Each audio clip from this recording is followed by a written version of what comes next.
மாண்புமிகு தமிழ்நாடு முதலமைச்சர் திரு ச. ஜோசப் விஜய் அவர்கள் தமிழ்நாட்டு முதலமைச்சராக பொறுப்பேற்றப்ப கொஞ்சம் அவகாசம் கேட்டிருந்தார்.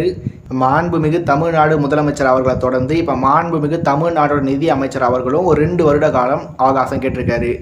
அவர் பேசின தமிழ் சரியில்லை, அவர் தமிழை சரியாக பேச மாட்டாரு அப்படின்னு சொல்லி எதிர்கட்சிகள் ஒரு விமர்சனத்தை முன்வைக்க, நான் இந்த மதத்தை சேர்ந்தவன், நான் இந்த தொழில் பண்ணிட்டு வரேன், என்னோடய தொழிலை நான் அதிகமாக ஆங்கிலத்தில் மட்டும்தான் பேசுவேன், அதனால் நான் இந்த அளவுக்கு தமிழ் பேசுகிறதே பெரிய விஷயம், நீங்கள் என்ன கேலி பண்ணாதீங்க, நீங்கள் என்ன கிண்டல் பண்ணாதீங்க அப்படின்னு சொல்லி அவரும் கோவப்பட்டு பேசியிருந்தார்.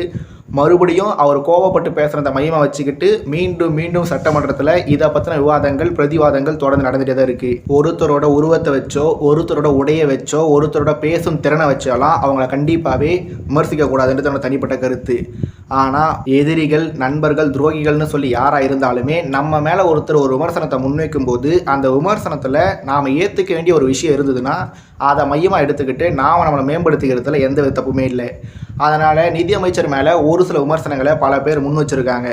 அதை அவர் ஒரு விமர்சனமாக பார்க்காம ஒரு அறிவுரையை எடுத்துக்கிட்டு அடுத்த ஆண்டு இதே மாதிரி நிதிநிலை அறிக்கை தாக்கல் செய்யும்போது ஒருவேளை மாண்புமிகு தமிழ்நாடு நிதி அமைச்சர் அவர்கள் தமிழில் பட்டையை கலப்புற மாதிரி பேசிட்டார்னா அப்போ அவர் மேலே விமர்சனம் வச்சவங்க எங்கே எடுத்துக்கிட்டு போய் தன்னோட மூஞ்சை வச்சுப்பாங்க அப்படின்ற ஒரு விஷயத்தை மட்டும் தான் நாங்கள் பதிவு பண்ண ஆசைப்பட்றேன்.